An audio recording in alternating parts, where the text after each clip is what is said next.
तो जो 2 काउंसलिंग है कांग्रेस के शासनकाल में हुआ, बचे हुए काउंसलिंग भाजपा की सरकार में हुआ है। वित्त मंत्री है माननीय श्री ओपी चौधरी सर जी, माननीय भूपेश बघेल जी को ट्वीट करके कहा था कि इन लोगों के साथ न्याय होना चाहिए, कोई ऐसा फैसला लिया जाए। अरुण साहू जी ने भी ट्वीट किया हुआ था। अभी सरकार में बैठे हुए जो निर्णय लेने की क्षमता रखते हैं, ऐसे जिम्मेदार लोगों से प्रार्थना करता हूँ। अभी शायद जितना मैं तनाव में हूँ उससे कई ज्यादा तनाव में मेरे घर वाले हैं सर। गलती एनसीटीई की है, गलती शासन की थी, गलती प्रशासन की थी, गलती हमारी थी कि हमने बीएड किया, गलती हमारी थी कि हमने मेरिट में आया, टॉप 10 में आए, ये गलती थी कि हमारी। न्यायपालिका से भी ये पूछना चाहते हैं कि गलती किसकी है। ओपी चौधरी जी हमेशा ये बोलते हैं मैं शिक्षक का बेटा हूँ करके, है ना।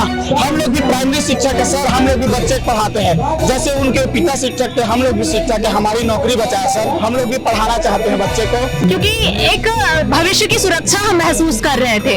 लेकिन अब जैसे ही ये निर्णय आया है, हम सभी मानसिक रूप से, शारीरिक रूप से प्रताड़ित महसूस कर रहे हैं। अगर बीएड सहायक शिक्षक को अगर सरकार समायोजन नहीं देती सर, तो हम सरकार से एक ही मांग करते हैं, अपने घर के सामने हमको आत्मदाह करने की अनुमति दे दी। हमारे पास आत्महत्या के अलावा लगता है आगे चल के हमारे लिए कोई समाधान होगा यदि आप हमारी मांगे पूरी नहीं करते हैं तो सर। तो मैं पूछ रहा हूँ, हमने जो नियुक्ति पाई है मेहनत करके, हमने जो बीएड किया है शासन के नियमानुसार किया है, तो इसमें हमारी क्या गलती है।